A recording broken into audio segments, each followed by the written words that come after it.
Bien, on va pouvoir enchaîner. Je vais lancer quelques questions, évidemment, après la parole sera à la salle. Moi, la première question que j'ai envie de poser, tout simplement, Jean-Michel Frodon, vous connaissez évidemment très bien l'histoire du cinéma français, et en particulier cette période-là. Oui, quand même. Et donc, est-ce que ce film de Richard Linklater, pour vous, est représentatif, fidèle, d'une part à l'esprit de la nouvelle vague, et on peut peut-être essayer de définir ce qu'est cet esprit, et puis au fait, au tournage, proprement dit, comment les choses se sont déroulées. Voilà. Alors, bonsoir. Il est partiellement fidèle à l'esprit de la nouvelle vague, c'est-à-dire qu'il y a, comme dans le film, dans ce qui se joue autour de la nouvelle vague, à partir disons de la deuxième moitié des années 1950, et puis qui va durer une petite décennie en réalité. On peut le définir d'une manière temporelle comme ça. Quelque chose qui, je crois, on retrouve dans le film, qui est une énergie et une forme de transgression par rapport à ce qui étaient les règles du jeu instituées. Faut rappeler que la formule Nouvelle Vague, elle a été pas du tout inventée pour le cinéma, elle a été inventée par une des grandes figures du journalisme français de l'après-guerre, qui s'appelle Françoise Giroud, et qui désigne à ce moment-là, d'abord un article, et puis ensuite un livre, un article de l'Express, et puis un livre qu'elle va écrire ensuite, le changement générationnel de l'après-guerre française. L'immédiat après-guerre, en fait, ce sont les gens d'avant-guerre qui se retrouvent aux affaires un peu partout, dans la politique, dans l'économie, dans l'université, dans la culture, etc., qui reviennent. Et puis, au milieu des années 50, arrive une nouvelle génération, des mœurs nouvelles, des pratiques nouvelles. Et c'est ça que elle, Françoise Giroud, appelle la nouvelle vague à ce moment-là. Et juste derrière, un journaliste et critique de cinéma, directeur d'une revue de cinéma qui s'appelle à ce moment-là Cinéma 58, qui s'appelle Pierre Billard, et qui, entre autres nombreuses qualités, se trouve être mon père, s'empare de la formule Nouvelle Vague qui vient d'une caractérisation sociologique générale du changement de la société française pour l'appliquer à ce qui est en train d'arriver dans le cinéma. On est juste avant la projection des 400 coups à Cannes, et qui est d'ailleurs le même festival de Cannes avec la projection d'Hiroshima mon amour d'Alain Resnais, qui sont les deux films qui marquent l'avènement, le lancement officiel, visible de la nouvelle vague, même si André Bazin l'a écrit dans des cahiers du cinéma, le vrai premier film de la nouvelle vague a déjà été montré à Cannes 2 ans plus tôt, et c'est La Pointe courte d'Agnès Varda, qui est le vrai premier film de toute la nouvelle vague. Mais il y a donc tout ce mouvement, cette agitation, cette énergie. Après, ce qui n'est pas forcément au cœur du film, c'est que c'est sérieux aussi. Ce qui se passe. Enfin, il y a le côté ludique, il y a le côté provocateur, il y a le côté frondeur un peu, agressif ou transgressif, ou qui énerve beaucoup de gens, etc. Il y a de l'humour, beaucoup. Une forme de dérision aussi un peu, qu'on voit un peu dans le film. Mais ces gens-là, ces gens-là, la formule Nouvelle Vague, on peut s'y arrêter un peu, après tout, c'est le titre du film, elle veut dire 3 choses différentes. La formule Nouvelle Vague, les 2 mots Nouvelle Vague, tel que c'est employé. La première chose, c'est ce qu'on voit dans ce film-là, c'est 5 jeunes gens, critiques au cahier du cinéma. François Truffaut, Jean-Luc Godard, Éric Rohmer, Claude Chabrol, Jacques Rivette, qui vont faire pratiquement en même temps leur premier film et qui sont porteurs qui transforment transforment en film ce qu'ils écrivent dans les cahiers du cinéma depuis 1951 et la fondation de la revue par Bazin. La deuxième chose qu'on pourrait dire beaucoup plus large, c'est sur un carton tout à la fin du film, c'est ce qui se passe à ce moment-là, c'est-à-dire entre 1959 et 1962, avec les 280 premiers films réalisés par des jeunes réalisateurs. Ça n'est jamais arrivé avant et ça n'est jamais arrivé après. Il y a à ce moment-là, pour des tas de raisons qui sont des raisons artistiques, des raisons de changement de génération, d'énergie, d'amour fou du cinéma qui est très répandu dans la société. Il y a des raisons économiques aussi sur les coûts de réalisation du matériel. Il y a surtout des raisons politiques. Ça s'appelle André Malraux. Ça s'appelle remettre en cause le monopole de la CGT sur le cinéma français à l'époque. Et donc, puisque le cinéma est très encadré, avec des cartes, avec des procédures professionnelles et corporatives, etc.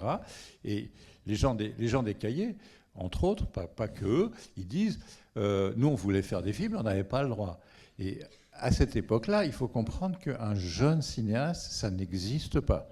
Parce que pour devenir réalisateur, il faut avoir fait 3 films comme stagiaire, puis 3 films comme deuxième assistant, puis 3 films comme premier assistant. Et après, vous pouvez éventuellement devenir réalisateur, vous êtes plus jeune, entre-temps. Et donc, eux, ils disent, nous, on ne veut rien faire de tout ça, on veut faire les films maintenant, les films de notre temps, les films de notre époque, de notre sensibilité, etc. Et donc, ça va être soutenu par Malraux, Malraux devient ministre de la Culture en 1958.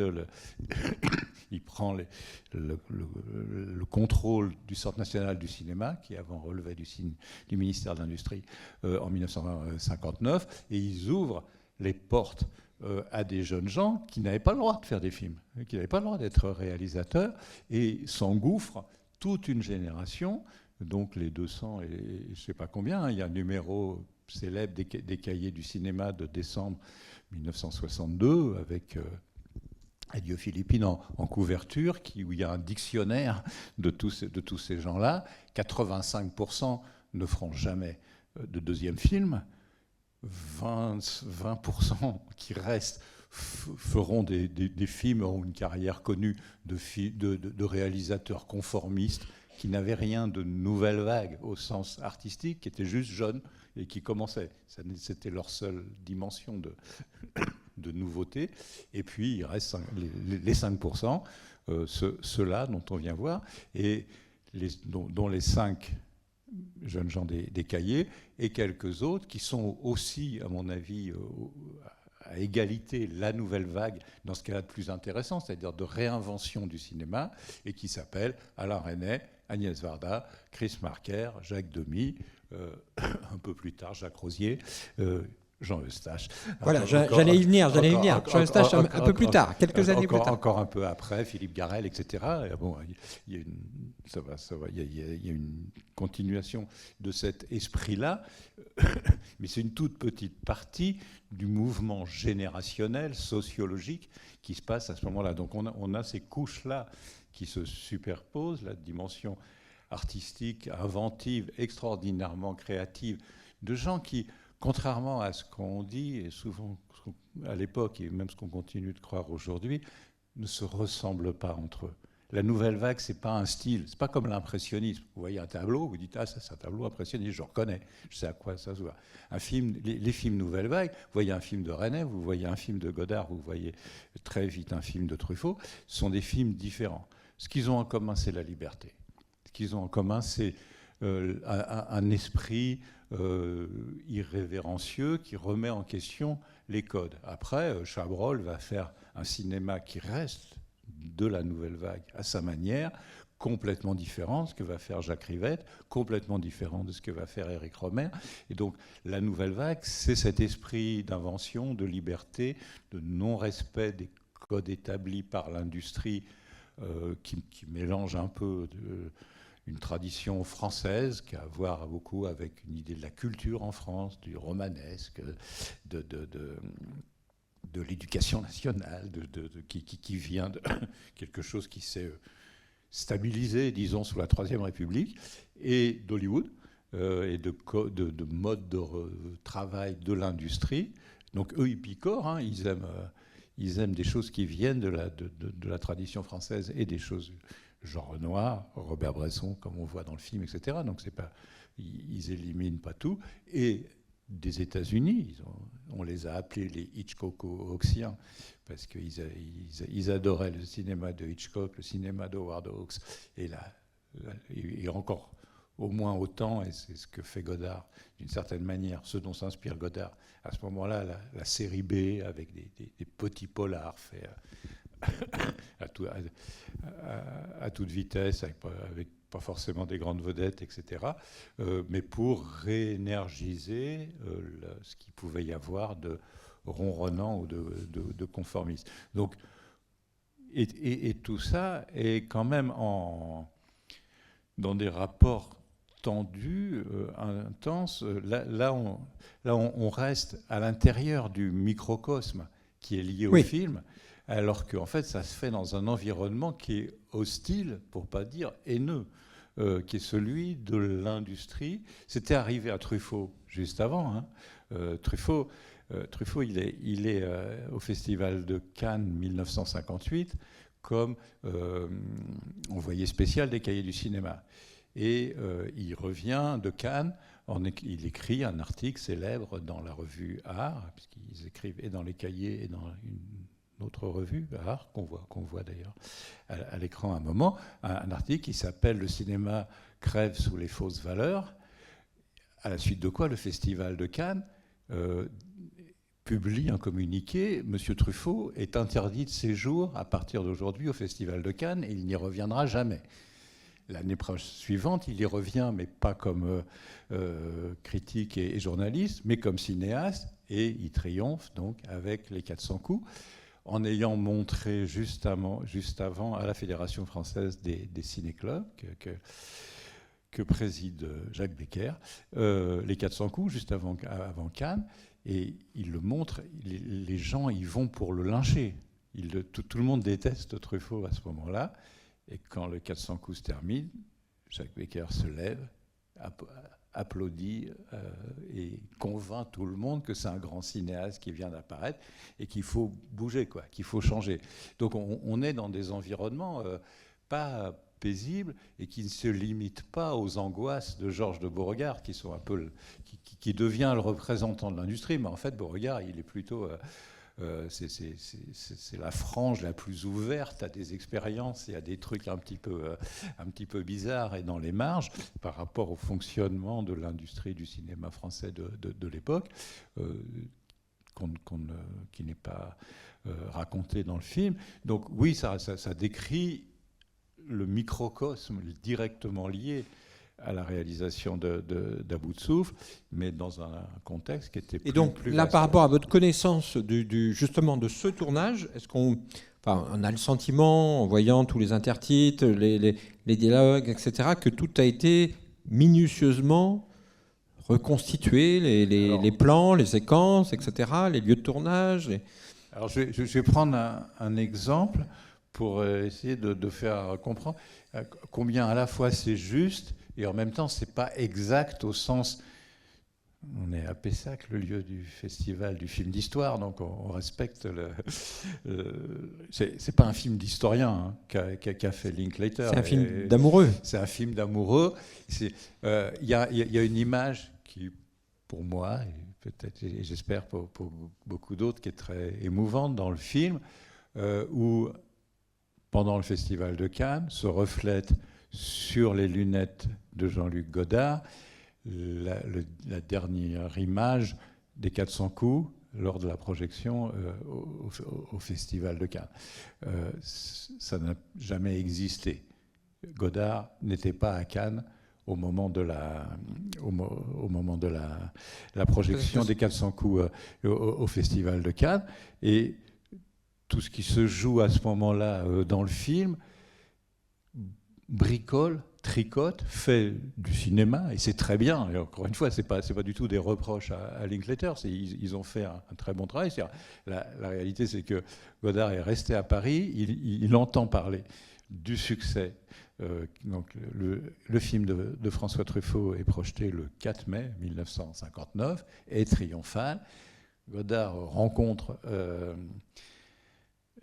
Jean Douchet, grand critique, qui écrit aussi au Cahier du cinéma, en disant « Mais qu'est-ce que je fous ici à Paris ?» Il le rencontre sur les Champs-Élysées. Il emprunte, il ne vole pas à ce moment-là de l'argent dans la caisse des cahiers, mais il emprunte des sous aux cahiers pour prendre le train et pas la voiture, comme on voit dans le film, qui sert en fait à évoquer le voyage en voiture de Belmondo dans le film après, alors qu'il arrive en train. On sait, tout ça a été documenté par les historiens. Il y a 3 énormes biographies de Godard, donc on a vraiment toutes les archives et tout ça.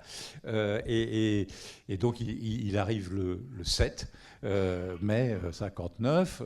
Il sera à Cannes à ce moment-là. Il y a une grande réunion collective qu'on appelle le Congrès de la Napoule, et où il y a Truffaut, il y a Godard, il y a Chabrol, il y a Jean Rouch, il y a un peu tout, et plein d'autres gens, et qui va produire à la Rennais, et qui va produire un peu du discours sur cette émergence de la nouvelle vague en 59. Et donc Linklater, il ne respecte pas la lettre, mais c'est très beau de faire refléter la dernière image, parce que c'est vrai que Godard est jaloux que Truffaut, qui est plus jeune que lui, soit arrivé à faire un long métrage. Il est à la fois heureux et jaloux qu'il ait le succès considérable qu'a eu les 400 coups à ce moment-là. Enfin, c'est tout à fait bien évoqué dans le film, même si la conversation entre Godard et Beauregard n'a pas lieu sous les palmiers à Cannes, mais plutôt dans les bureaux de la boîte de production. Et donc, le film joue avec des composantes qui renvoient à de la réalité et les dramatise ou les synthétise ou les accélère pour le récit, mieux raconter l'histoire, si on peut dire. Et donc, c'est juste en général, et tous les gens qu'on voit à l'écran ont existé. Tous les gens qu'on voit à l'écran jouent à peu près leur rôle. Il y a un peu des récits différents sur les relations entre Jean Seberg et Jean-Luc Godard. Au début, elle est fâchée, elle ne comprend rien à ce qu'elle fait là, et qu'est-ce que c'est que ce truc-là. Et c'est effectivement son mari qui l'a un peu entraîné dans cette histoire-là. Après, il semble que elle est plutôt bien aimée finalement. Ce qui s'était passé, que dans le processus, là elle reste. Qu'est-ce que j'ai foutu? Qu'est-ce que c'est que ce truc-là? Elle reste énervée, contrariée. Alors qu'il semble que, pas il semble, il y a des déclarations d'elle et tout ça où elle dit non mais finalement, il m'a fait faire des choses qu'on m'avait jamais fait. Et après c'est a posteriori aussi. Parce que le film, finalement, finalement, le film a un accueil, etc. Non, mais après, le film devient un triomphe. La carrière de Jean Seberg ne devient pas du tout un triomphe. C'est-à-dire que là, elle passe pour une star hollywoodienne parce qu'elle a fait les 2 films avec Preminger. Elle a joué dans 40 films, Jean Seberg. Il n'y en a que 3 dont on se souvienne, les deux films, donc le Jeanne d'Arc et Bonjour Tristesse, et puis donc surtout À bout de souffle.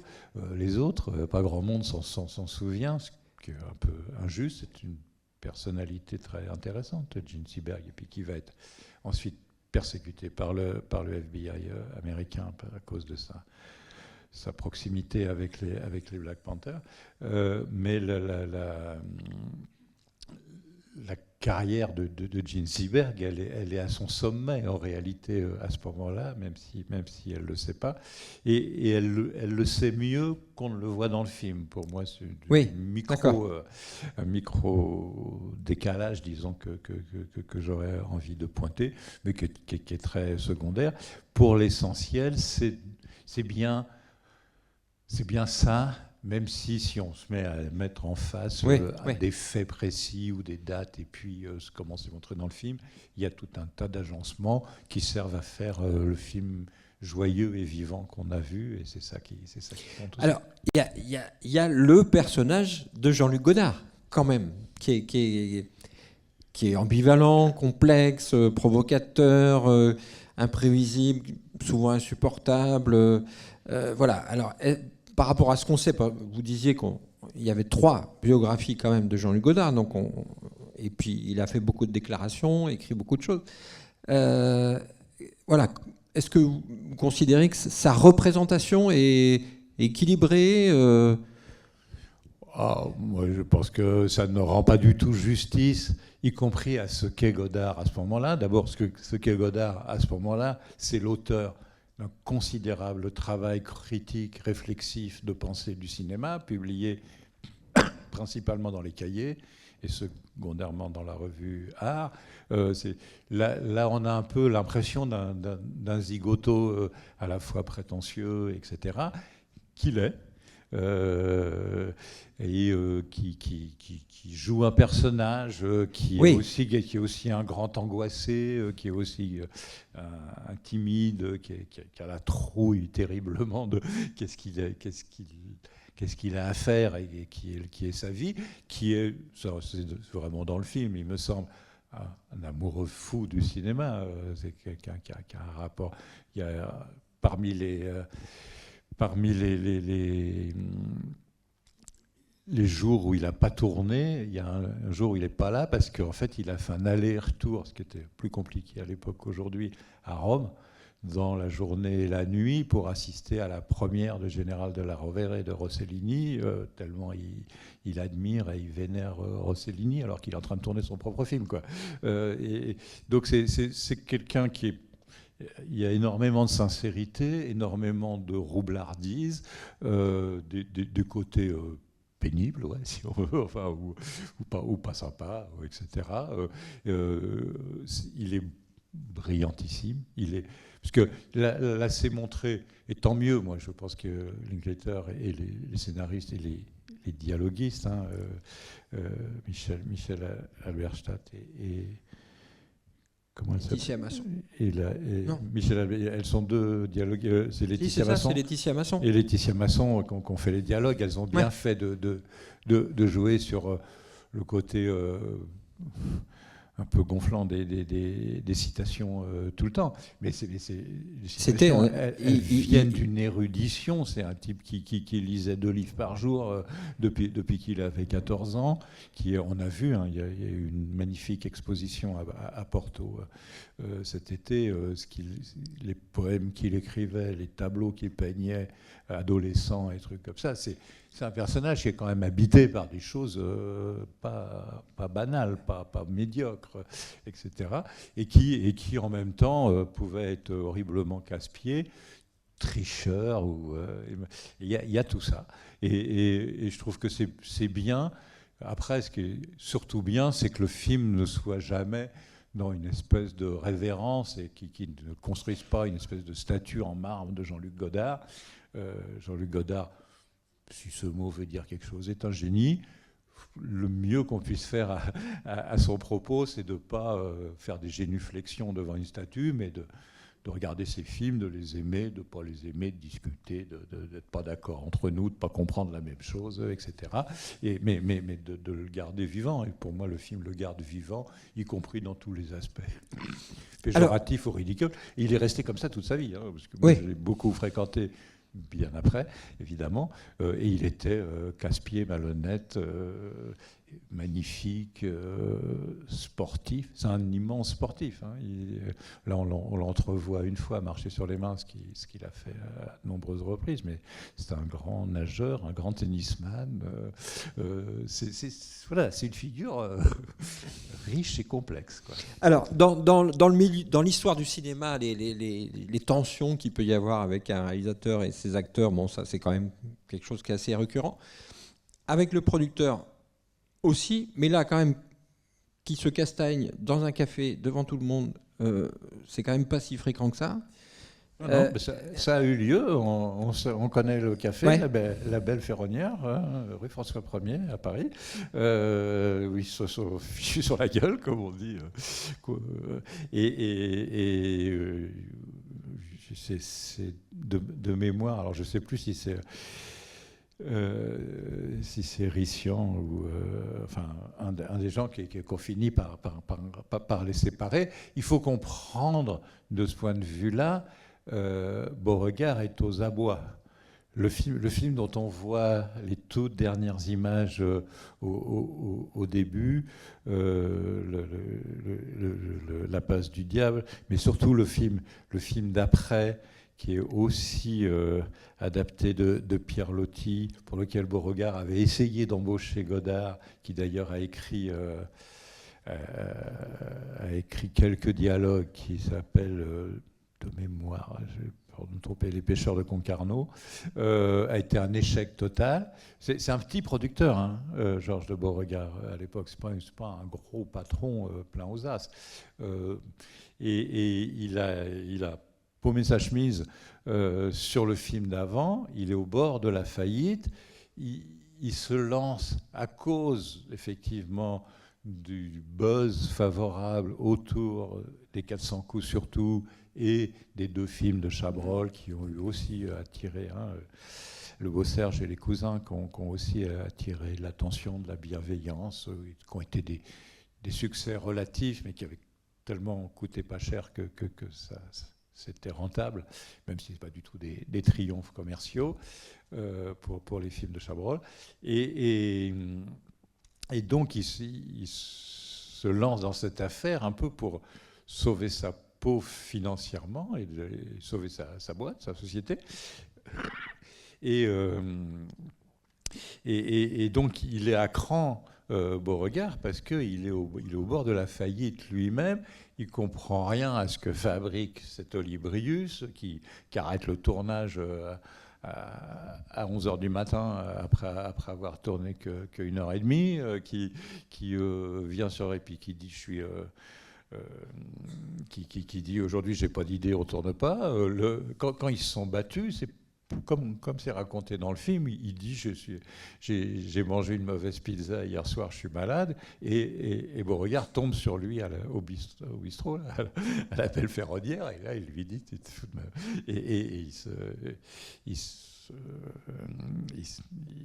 qui est quand même extraordinaire, pardon de vous couper, c'est justement une forme presque d'affection quand même qui persiste dans les images finales. Il le surnomme Bobo, il lui dit qu'il ne peut pas travailler avec quelqu'un qui n'est pas un ami, avec un producteur qui ne serait pas un ami. Et malgré cette espèce de tension... Il y a deux choses. D'abord, parce qu'autour de Beauregard, il y a toute la bande des Cahiers. Ouais. Beauregard avait... approché. Il y a 3 producteurs qui sont dans des situations très comparables à ce moment-là, y compris financièrement. Pierre Braunberger, Georges de Beauregard et Anatole Dauman, et qui vont faire travailler toute la nouvelle vague. Voilà. À eux 3, et d'ailleurs un peu tout le monde dans des ordres différents, alternativement, etc. Et les gens, c'est les gens des Cahiers, et puis cet autre groupe, ce qu'on a appelé le groupe de la rive gauche, donc René, Marquer, Varda, Demy, etc., sont en relation avec tous ces gens-là, et donc ils se connaissent. Et Bobo, tout le monde appelle Beauregard Bobo à ce moment-là. Ils aiment beaucoup les diminutifs, les trucs un peu familiers, comme ils appellent Éric Rohmer le grand Momo. C'était un peu étrange pour la figure très digne qui était Éric Rohmer déjà à l'époque.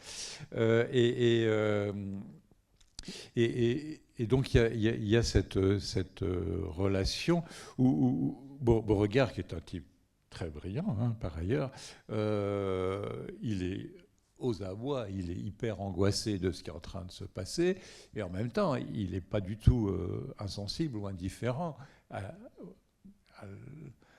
au talent, voire au génie, ou à la possibilité, ou à l'espoir dont ce film-là, et Godard plus généralement, est porteur. Après, la phrase de Godard, qui est dite là dans le film sur « je ne pourrais pas faire un film avec... » producteur qui ne serait pas un ami. Un producteur qui ne serait pas un ami.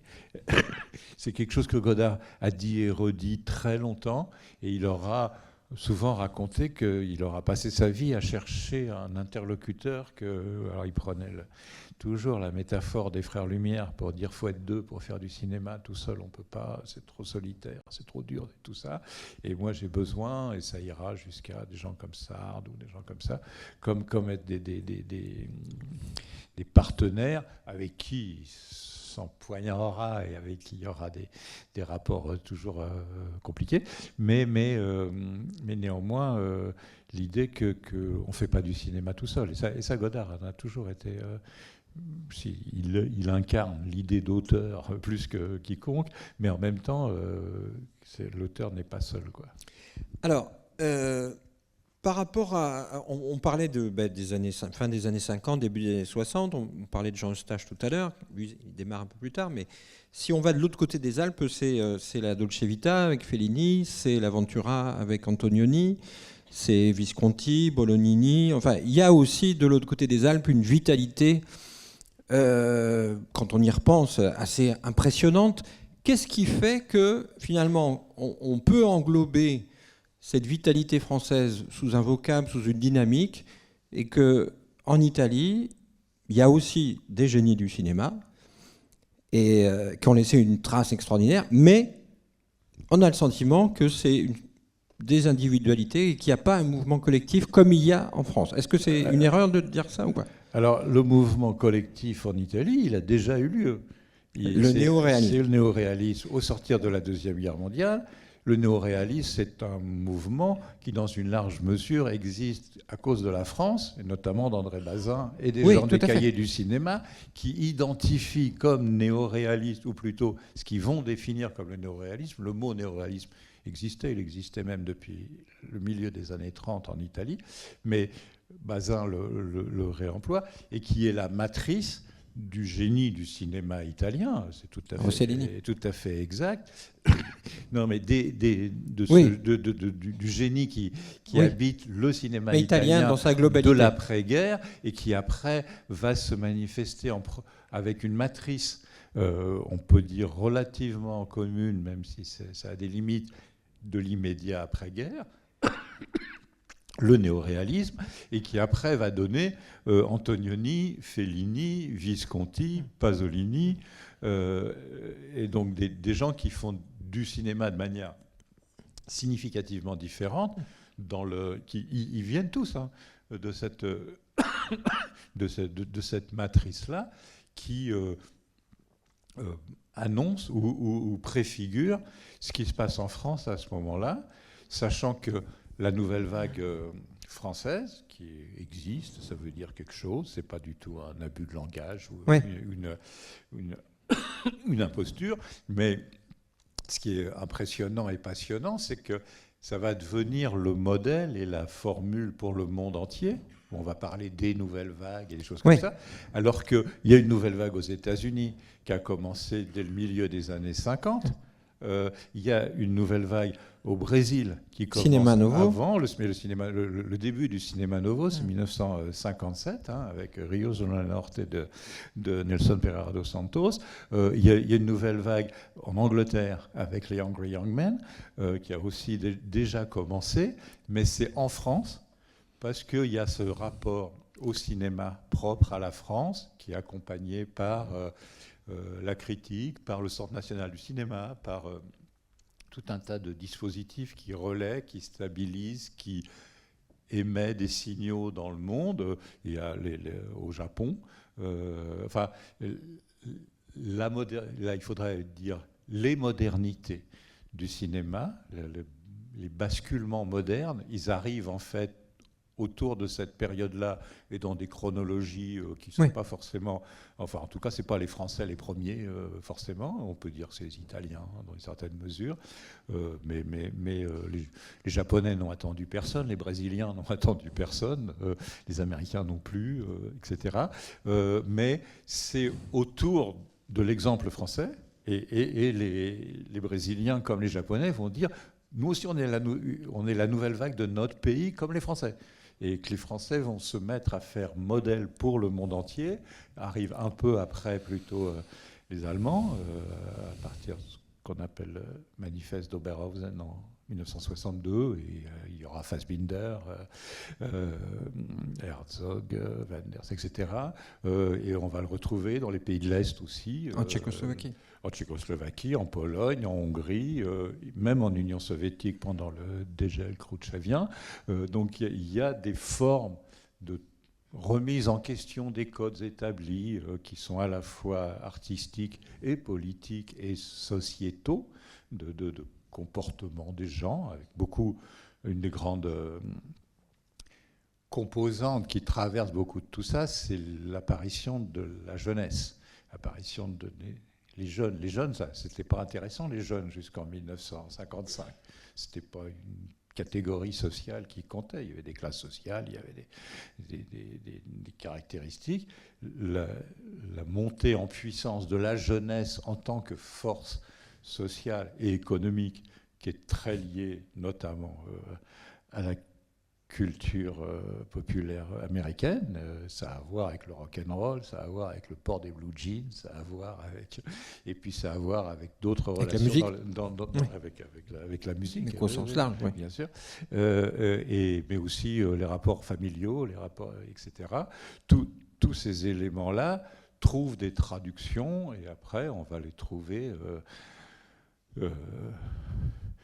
Gare centrale de Youssef Chahine en Égypte, c'est 1959. C'est la même année que les 400 coups. Il n'a pas du tout attendu François Truffaut pour faire ça. Il y a un mouvement mondial, quasiment. Il y a un mouvement mondial dont le repère, et ce qui va finalement le labelliser, c'est la nouvelle vague française.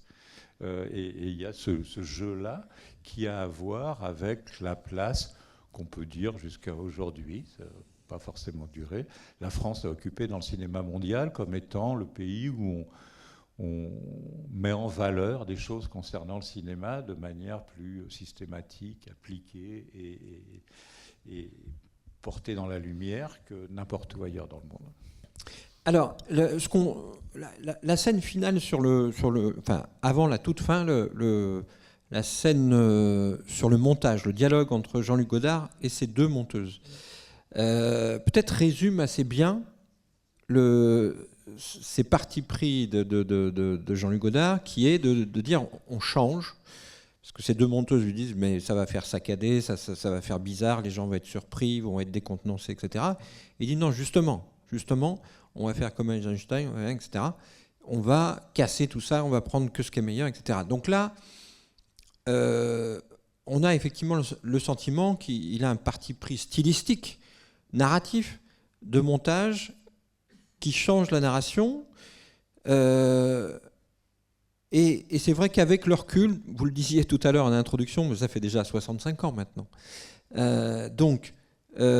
On a le sentiment que c'est quand même lui, Jean-Luc Godard, on peut le dire sans doute aussi d'Alain Resnais, qui a le plus changé les codes, le langage, en tout cas qui l'a bousculé, qui l'a révolutionné, et que finalement, des gens comme François Truffaut ou Claude Chabrol, au bout du compte, ont fait un cinéma plus classique. Est-ce qu'on peut considérer ça ? Pour moi, chacun a creusé un sillon extrêmement innovant, mais pas le même. Et donc, si on dit qui est-ce qui est allé flanquer le souk dans le montage classique, la réponse est oui, c'est Jean-Luc Godard. La réponse de Resnais étant quasiment la réponse inverse, avec les très longs travelling et les façons de relier des choses entre elles et de créer des circulations en douceur et presque insensible, qui fait qu'on circulait du présent au passé. C'est ce que plus tard Gilles Deleuze appellera un film cerveau, la façon dont nous circulons dans notre propre mémoire sans que ce soit compartimenté, parce que notre cerveau relie les choses, et que Resnais a trouvé les formes cinématographiques de ça, mais comme Agnès Varda a trouvé des réponses, et dans la manière de filmer les corps, et dans la manière de filmer la ville, et dans la manière de mettre en relation les voix, ou Jacques Rosier en filmant juste des gens qui marchent dans la rue et en faisant émerger une sorte de joie de la dynamique d'un mouvement dans une situation absolument non dramatique, etc. Presque le contraire, enfin complètement différente encore. Donc moi j'ai pas du tout envie de dire il y a celui-ci par rapport à celui-là, mais de dire ce qui est passionnant et très singulier et très fécond, parce que ça veut dire que ça peut se réinventer en permanence, et que être un cinéaste... Pour moi, il y a des cinéastes nouvelle vague dans toutes les générations depuis 1958, mais qui n'imitent surtout pas Godard ou Truffaut ou Rivette. Réinventent le rapport entre le cinéma et le théâtre, le rapport du jeu d'acteur, la mode d'écriture des scénarios, etc., de manière très profonde, très collective. Et ce qui n'était pas très dans l'air du temps à l'époque, hyper féministe. Il travaille avec 8 femmes autour de lui qui font son film, et lui il capte et il centralise ça, et ça commence très vite, et ça commence avec L'amour fou, et puis ça se développe avec Céline et Julie, etc. Et donc tous ces gens-là inventent chacun son cinéma à partir de l'espèce de séisme contre l'académisme, pour l'appeler comme ça, ou contre les formes classiques qui ont fait exister des choses magnifiques dans le cinéma aussi, hein.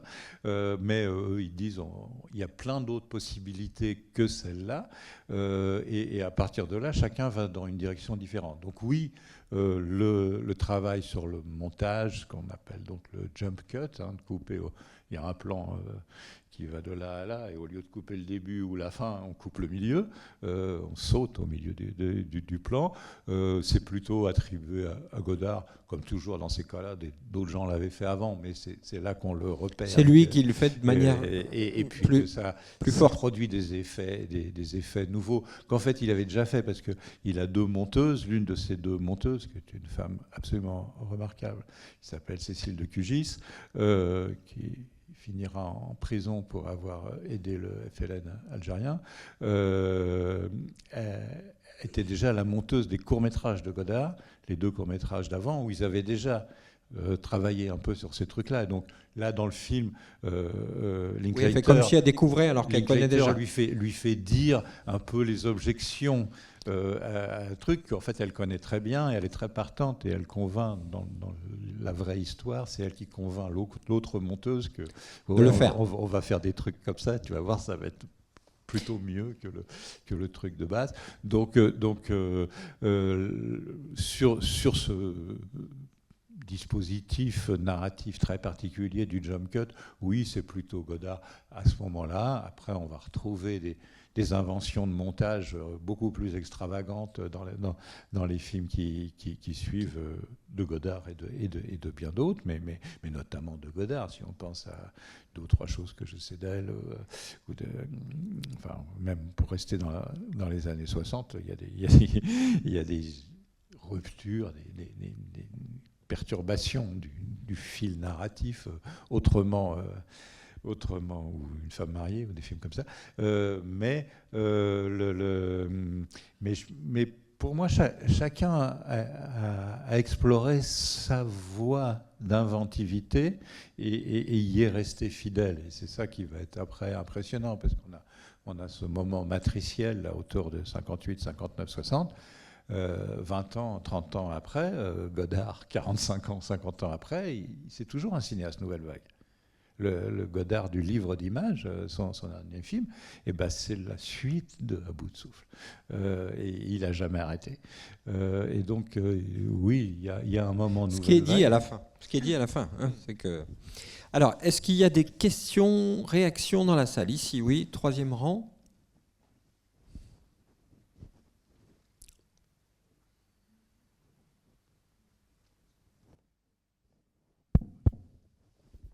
Bonjour, je voulais vous demander votre avis. On a eu un autre portrait de Godard il n'y a pas si longtemps, avec le redoutable d'Avazanessius, et je voulais vous demander votre avis sur celui-là par rapport à ce qu'on vient de voir. Je pense que c'est d'une médiocrité navrante ce qu'a fait Hazanavicius. Je pense que c'est faux quant à ce qui a été Godard et la situation, et y compris ce qui a été la manière dont a vécu cette époque Anne Wiazemski, puisque c'est en fait adapté d'un livre d'Anne Wiazemski.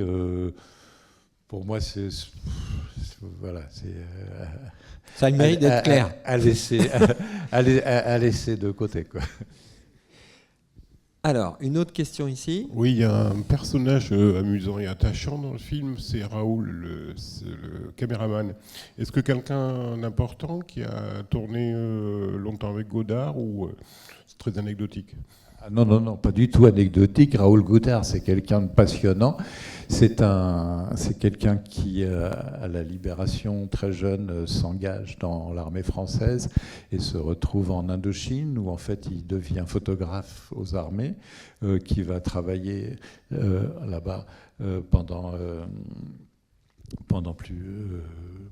la guerre d'Indochine, qui va être brièvement prisonnier, puis libéré, qui rentre en France, mais qui est devenu un reporter de guerre, photographe et un peu caméraman, mais à l'origine surtout photographe, en grande proximité avec un collègue qui s'appelle Pierre Schoendorfer, qui est donc aussi caméraman aux armées. Lui, Schoendorfer a été envoyé par l'armée française comme caméraman pendant la guerre d'Indochine, et qui après devient l'opérateur, notamment des films produits par Georges de Beauregard, notamment le film dont on voit les toutes dernières images, enfin surtout dont on entend le commentaire des dernières images, donc La Passe du Diable, qui est un film tourné en Afghanistan d'après Pierre Loti, et qui c'est un baroudeur, c'est un habitué du reportage de guerre, c'est quelqu'un qui ne vient pas du sérail professionnel des caméramans du long métrage de fiction en studio classique, qui a imposé à Godard par Beauregard, parce qu'il est l'opérateur déjà de plusieurs films que Beauregard a produits. Et en fait, alors qu'aucun des deux, au début, aucun des deux ne veut travailler avec l'autre, parce que Coutard prend ce jeune pour un rigolo, quoi. Et réciproquement. Non, pas pour un rigolo, mais au contraire pour un trop sérieux, ou pas du tout. Il voudrait un artiste. Et puis non, il voudrait son opérateur qu'il aimait beaucoup de ses courts-métrages, Godard, mais il l'obtient pas.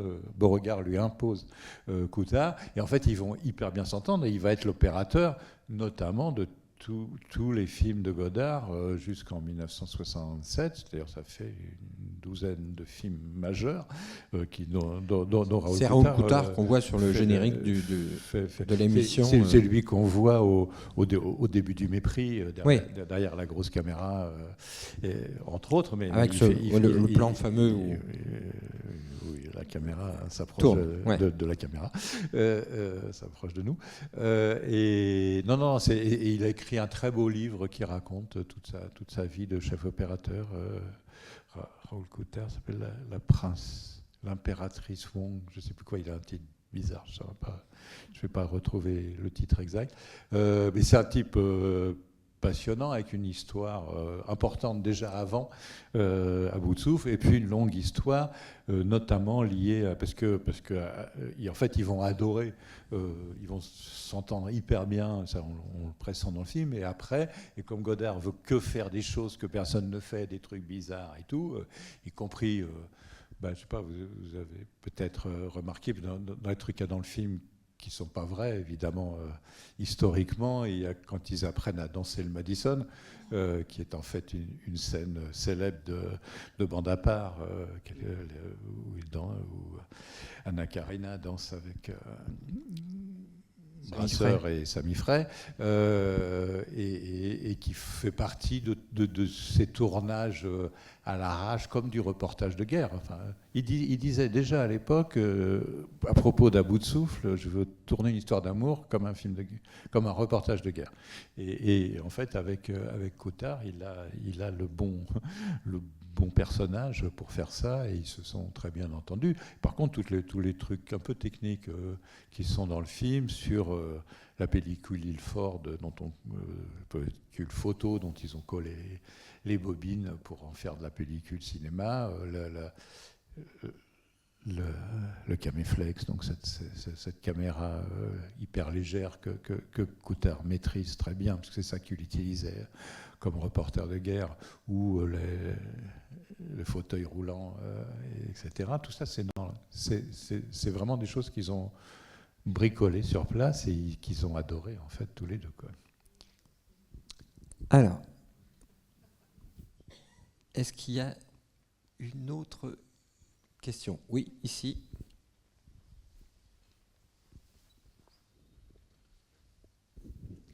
Bonsoir. Alors pour ma part, je ne connais absolument pas le réalisateur de ce film. Est-ce que vous pourriez le présenter et dire quels sont ses liens avec le cinéma français et celui de Godard? Voilà une bonne question. Oui, c'est une excellente question où je ne vais pas forcément être très disert, parce que Richard Linklater, c'est un réalisateur américain et états-unien qui a... Qu'est-ce qu'il a maintenant? Il doit avoir 55 ans, quelque chose comme ça, qui fait partie d'une génération de réalisateurs indépendants états-uniens, qui a participé à la création de tout un pôle de cinéma indépendant à Austin, au Texas, qui a réalisé une vingtaine de films avec une espèce de comment appeler ça, de recherche expérimentale dans des directions différentes. Il a fait plusieurs films qui mélangent de l'animation avec des prises de vue réelles. Il a fait il a fait un film qui est tourné pendant 18 ans de mémoire, en accompagnant un enfant qui est tout petit au début et qui a 18 ans de plus quand c'est fini. Il est en train d'en faire un autre il tourne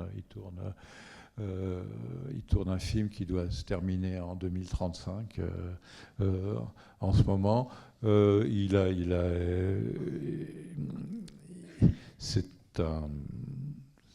C'est une figure connue et visible de la marge indépendante, mais qui a réussi à s'installer et à durer, parce qu'il y en a beaucoup qui ne tiennent pas, du cinéma d'auteur américain, en étant, comme beaucoup, comme l'immense majorité des gens du cinéma d'auteur indépendant américain, en revendiquant depuis toujours cette référence à la nouvelle vague française, au cinéma au pluriel européen, d'une manière générale. Donc il a cette relation-là, mais c'est son... Alors il avait tourné un film à Paris, mais je ne vais pas me souvenir du titre. Ah, je sèche aussi. Non, mais j'ai une anti-sèche, moi. Ah. On va le retrouver. Peut-être. Ou pas. Allez, qu'est-ce que c'est que ce dossier de presse mal foutu? Alors, moi... désolé, rendez-vous sur Wikipédia. Non, c'est les films avec Julie Delpy et Ethan Hawke à Paris. Voilà. Merci, Alix. Merci. Alors, une dernière question, justement peut-être par rapport à la question sur Richard Linklater, parce qu'on a un objet hybride, mais dans le bon sens du terme. C'est-à-dire qu'on a un réalisateur américain qui tourne un hommage à un cinéaste franco-suisse, on va dire ça comme ça, pour aller vite, et des producteurs qui sont français. Parce que c'est cinéma indépendant américain, mais quand même produit par... Laurent Pétain, Michel Halberstadt, laquelle Michel Halberstadt est co-autrice des dialogues. Donc c'est vraiment une coproduction franco-américaine qui n'existe quasiment jamais. Enfin, en tout cas, comme ça. Il y a des variantes, mais pour moi, quand même. la dimension importante, je crois que ça aurait été impossible à un Français de faire ce film.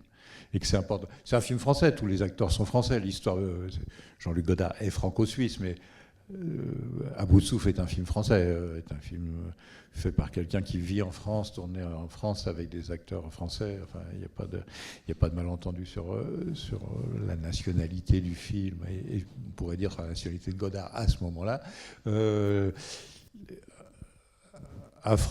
Il me semble, ça se discute, hein, on ne peut pas savoir tant que ça ne se produit pas, mais si un Français avait eu ce film, et c'est ce qui se passe avec Azavanicius d'une certaine manière, soit il est dans une espèce d'ironie qui n'est pas à la bonne place, soit il est dans une admiration dont on n'a pas besoin non plus.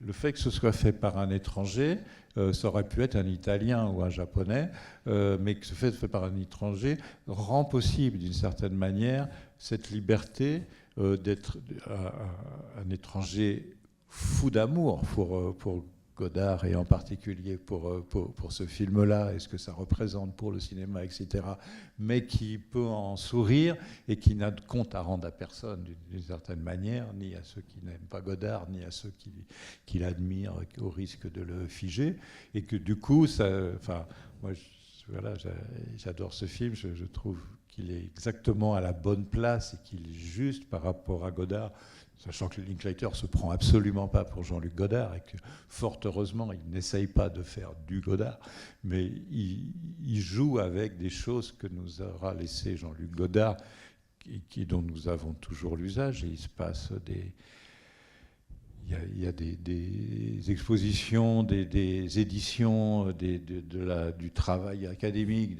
autour de l'œuvre de Godard en cours aujourd'hui. C'est-à-dire que Jean-Luc Godard est mort, mais l'œuvre qu'il nous a laissée est toujours active, et il y a plein de trucs à faire avec, et c'est très bien comme ça. Et d'une certaine manière, ça, c'est ce que pouvait en faire un cinéaste américain, indépendant à tous les sens du mot, y compris indépendant des chapelles. Françaises.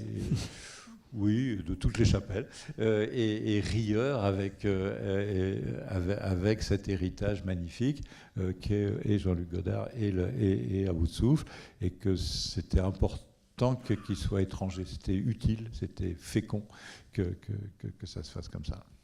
Merci beaucoup Jean-Michel Frodon. Merci beaucoup.